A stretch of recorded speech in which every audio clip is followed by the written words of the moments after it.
Hola a todos y bienvenidos de nuevo a un nuevo vídeo relacionado con esta lista de vídeos sobre magnetismo y electromagnetismo.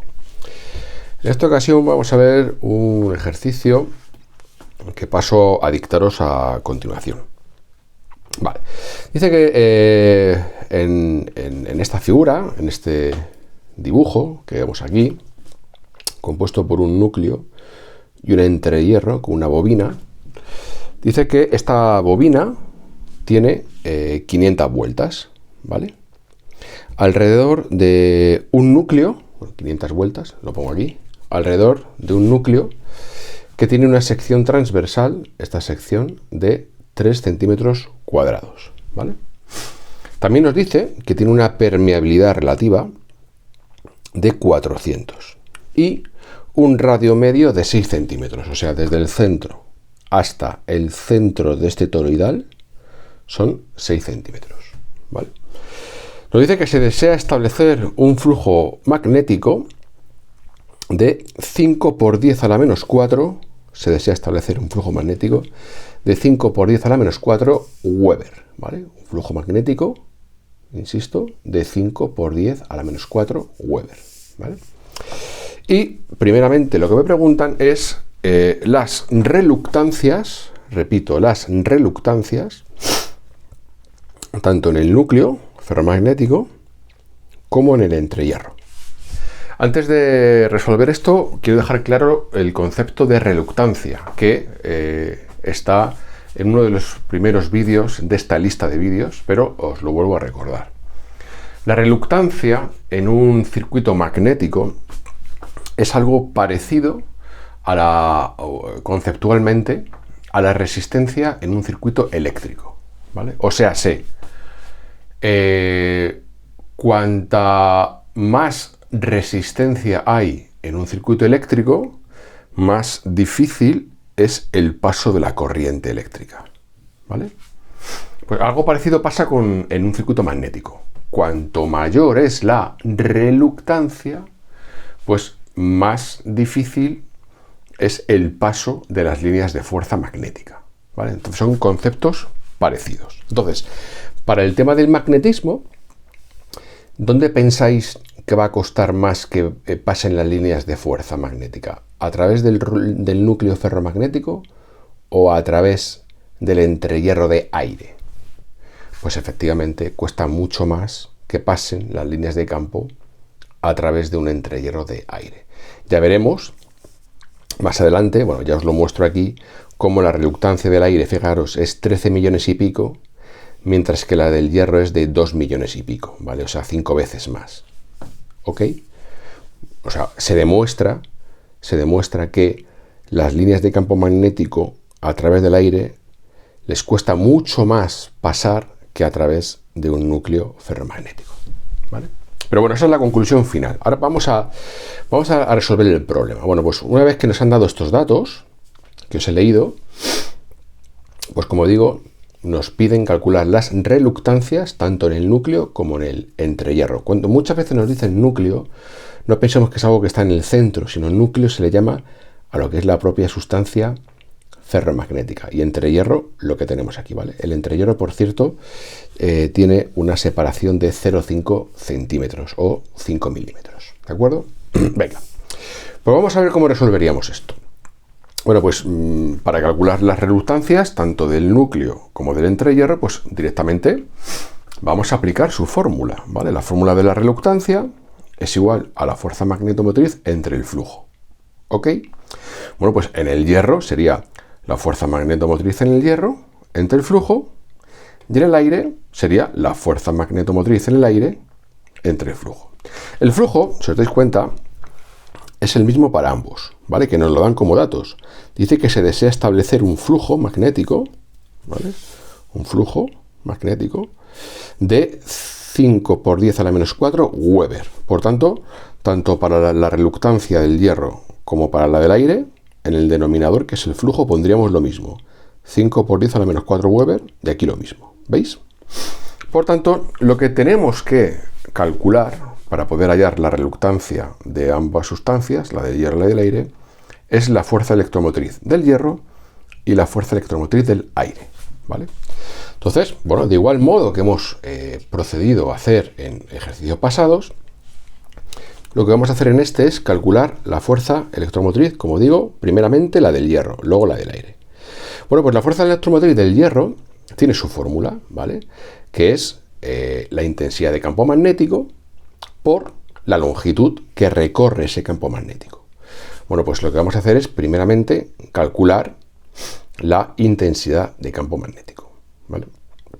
Normalmente, para ello, y en actividades pasadas, lo que han hecho, o lo que nos han aportado, es una tabla tal como la que os voy a mostrar ahora mismo, una tabla como esta, en donde, en función de un material, hierro forjado, chapa normal, chapa al silicio o cualquier otro material, nosotros entramos con un tipo de material, nos dicen una inducción o hallamos una inducción y, como digo, en función de ese material y de esa inducción, pues elegimos un valor de intensidad de campo magnético H.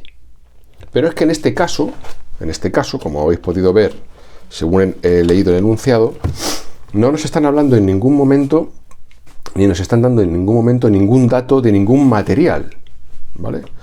Por tanto, tendremos que calcular esa H de otra manera, ¿vale? Entonces, bueno, pues volvemos a lo que acabo de decir, ¿no? Fuerza magnetomotriz es igual a intensidad de campo magnético por su longitud. Entonces, aquí lo pongo escrito, ¿vale? Como no nos ofrecen directamente una tabla que relacione la inducción B con la intensidad de campo magnético H, pues tenemos que calcular B a través del flujo. Entonces, ¿qué pasa? Pues que nosotros tenemos aquí una fórmula, la de inducción, que es igual a flujo magnético, inducción magnética es igual a flujo magnético entre superficie, y esto lo podemos hallar, sí, mirad, el flujo magnético nos han dicho que son 5 por 10 a la menos 4 Weber, pues aquí lo ponemos, 5 por 10 a la menos 4 Weber. La sección nos han dicho que es de 3 centímetros cuadrados. Esta sección transversal de toroidal, este circulito en amarillo, es como si cortáramos así y lo hemos abatido para que se vea que es una sección toroidal, ¿vale? Que son 3 centímetros cuadrados y nosotros lo tenemos que poner en metros cuadrados. Por eso ponemos 3 por 10 a la menos 4 metros cuadrados. Bueno, pues haciendo esta sencilla división, nos sale que la inducción magnética es de 1,67 teslas. ¿Ok? Pero nosotros no queremos saber el campo. Nosotros lo que necesitamos saber, la inducción, perdón, nosotros lo que queremos saber es la intensidad de campo magnético, ¿vale? Entonces, la intensidad de campo magnético, H, la obtenemos a través de la permeabilidad, ¿vale? Hay una fórmula, que es la de la permeabilidad, que nos dice lo favorable o no favorable que es un material a ser permeable, a dejar que las líneas de campo pasen a su través, ¿vale? Entonces, un material ferromagnético, cuando más hierro tenga, más permeable es. Y cuando menos hierro tenga, menos permeable es. Por eso, por ejemplo, la permeabilidad del aire, en donde no hay hierro, es mucho más alta que la permeabilidad de cualquier material férrico, ¿vale? Entonces, como digo, repito, tenemos que calcular H. Para calcular H, primero calculamos la inducción, que hemos visto que es 1,67 teslas, y ahora a partir de aquí vamos a calcular la H. ¿A través de qué? Os acabo de decir de la permeabilidad. La permeabilidad es mu, su fórmula general es mu igual a la inducción magnética entre la intensidad de campo magnético. Como yo quiero saber la H del hierro, pues ahora despejo de aquí H, ya le pongo nombres y apellidos, nombre H, apellido del hierro. Por tanto, la H del hierro será igual a la inducción del hierro entre el mu del hierro. ¿De acuerdo? Entonces, yo conozco la B del hierro, aquí la acabo de calcular, 1,67, aquí está. Pero no conozco la mu del hierro. La mu del hierro no la conozco. Yo conozco aquí que me han dicho permeabilidad relativa. Mu su R es igual a 400. ¿Qué significa que la permeabilidad relativa es de 400? Pues que la mu del hierro va a ser 400 veces la mu del aire, ¿vale? Lo pongo aquí. Repito, tengo que obtener la permeabilidad del hierro, por tanto esa la obtengo a partir de la fórmula de la permeabilidad relativa, que es igual a la mu de la sustancia que estemos tratando entre la mu sub 0, que es la del aire. ¿Vale? Entonces, mu sub r me la dan como dato, sí, aquí está, 400. Mu sub 0 la conozco, sí, mu sub 0 es la permeabilidad del aire, que es una constante que tenemos que conocer, que es 4pi por 10 a la menos 7, esto, 4pi. Por tanto, lo que vamos a hacer es despejar mu, en este caso le ponemos mu del hierro, mu de este núcleo, ¿vale? Entonces, al despejar mu, insisto, esta mu, que aparece sola, es la mu del hierro. Entonces, si la despejo, pues será igual a la permeabilidad relativa por, esto que está dividiendo, pasa multiplicando. Permeabilidad relativa por la mu del aire. La relativa son 400, como os digo, porque me la ofrecen como dato, 400.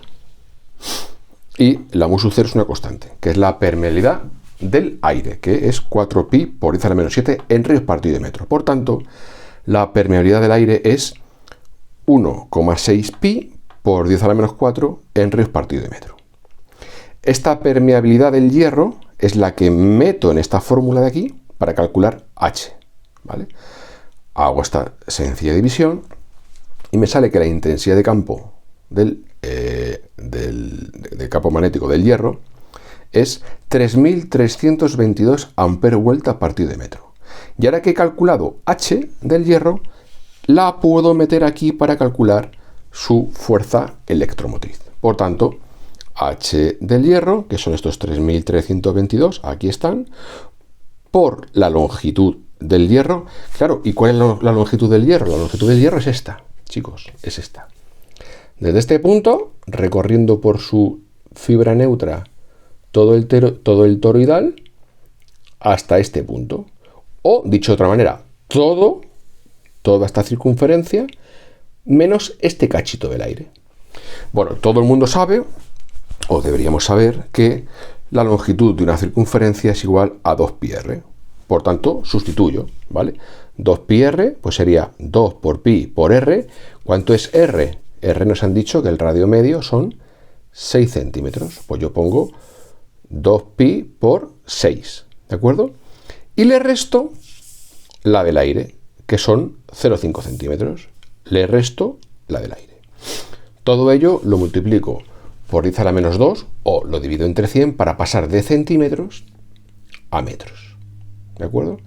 Por lo que la longitud del hierro me sale que son 0,372 metros. Hago esta multiplicación y me sale que la fuerza magnetomotriz del hierro son 1236 amperes-vueltas. Estos 1236 lo meto en la fórmula de la reluctancia, 1236, entre el flujo que es conocido, lo que nos han dado, y me sale una reluctancia del hierro de 2.472.000 amperes-vuelta partido de Weber. Por tanto, la primera parte del apartado A, la reluctancia del núcleo, aquí está hallada, ¿vale? Ahora tenemos que calcular la reluctancia del entrehierro. Pues lo mismo, la misma fórmula. Reluctancia del aire o entrehierro, fuerza magnetomotriz del aire entre el flujo. El flujo, como he dicho antes, es conocido. Ahora hay que calcular la fuerza magnetomotriz del aire. Para calcular la fuerza magnetomotriz del aire, tengo aquí otra hojita, ¿vale? En donde, pues, de la misma manera que en la del hierro es H del hierro por longitud del hierro, pues en la del aire sería H del aire por longitud del aire. Vamos a calcular la H del aire, ¿vale? La intensidad de campo magnético del aire. Os lo pongo aquí. La intensidad de campo magnético del aire del entrehierro se calcula aplicando el concepto de permeabilidad. Vuelvo a aplicar la misma fórmula. La de mu es igual a B partido por H. La que he calculado aquí antes. Mu es igual a B partido por H. Y lo que hago es que despejo H. La H del aire es igual a la B del aire, la inducción del aire, entre mu, en este caso mu sub 0, mu del aire. Mu la conozco, no hace falta que la calcule como antes a través de la permeabilidad relativa. No, ya la conozco. Yo sé que la mu del aire es una constante, 4pi por 10 a la menos 7. La inducción del aire lo he calculado antes, el 1,67 que os he comentado antes. Por tanto, sabemos que la intensidad de campo magnético del aire es 1.328.944 amperes-vueltas partido de metro. Esta H del aire la metemos aquí está, y la longitud del aire, pues ya sabéis, es la del entrehierro. Hemos dicho que el entrehierro son 0,5 centímetros, 0,5 centímetros lo pasamos a metros, son 0,005 metros, hago esta multiplicación, y me sale que la fuerza magnetomotriz del aire son 6.645 amperes-vueltas. Esa fuerza magnetomotriz del aire la meto inicialmente aquí, 6.645 amperes-vueltas partido por el flujo, y me sale que la reluctancia del aire son 13.290.000 amperes-vueltas partido de Weber. ¿Vale? Entonces aquí se demuestra ya de una manera práctica lo que os he dicho al principio del vídeo. La reluctancia en el aire es mucho mayor, de hecho es 5,37 veces mayor que la reluctancia en el hierro. ¿Por qué? Por lo que os he explicado. Las líneas de campo magnético les es más fácil atravesar una sustancia ferromagnética del tipo que sea que aire.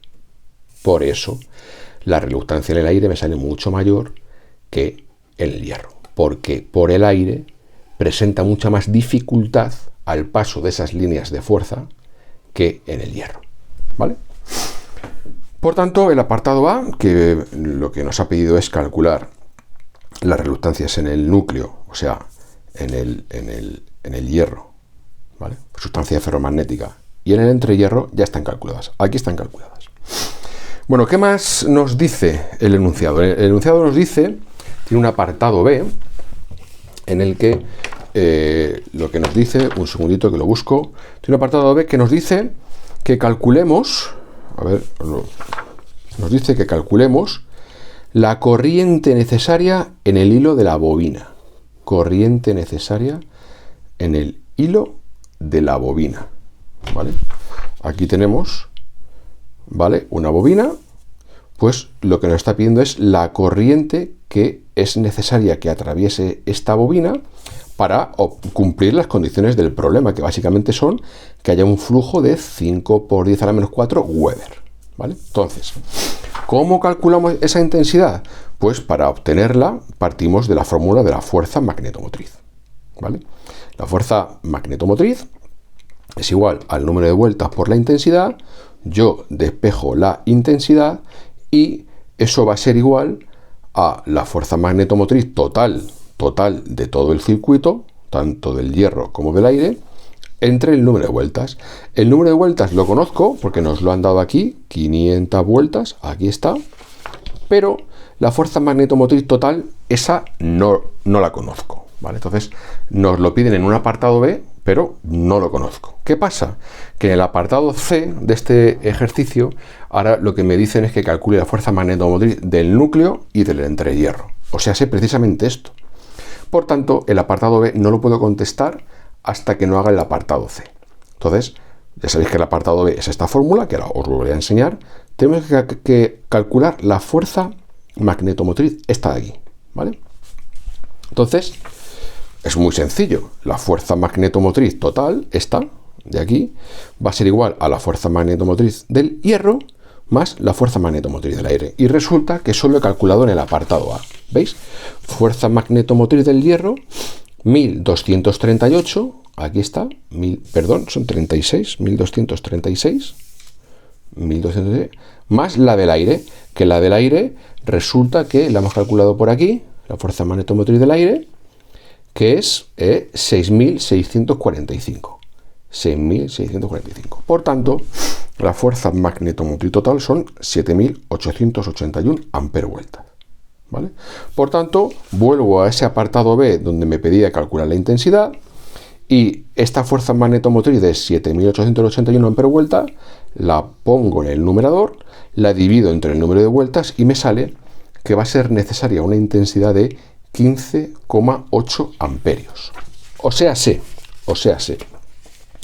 para, según el enunciado, obtener o establecer un flujo de 5 por 10 a la menos 4 Weber en todo mi circuito magnético, voy a necesitar una intensidad de corriente de 15,8 amperios. ¿Vale?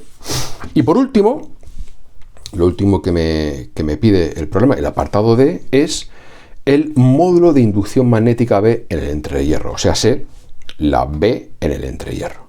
¿Ok? Pues de la misma manera que hemos calculado aquí la B en el hierro, ¿vale? Pues ¿cuál sería la B en el entrehierro? Pues muy fácil. Mira, cuando pase esto, la inducción en el entrehierro es la misma que en el hierro. O sea, si por aquí teníamos una inducción calculada de, ¿dónde está? Aquí, 1,67 teslas, pues en el entrehierro, por el aire, tiene que ser la misma. ¿Por qué? Porque la inducción magnética que recorre el circuito es el mismo. Otra cosa es que las líneas de campo les sea más fácil circular por aquí que por aquí, pero la inducción que recorre el circuito es la misma para todo él, ¿vale? Así que nada, este sería el ejercicio que os he propuesto hoy. Y nada, espero que os haya gustado, que os hayáis enterado. Y nada, nos vemos en el siguiente vídeo. Un saludo y hasta la próxima.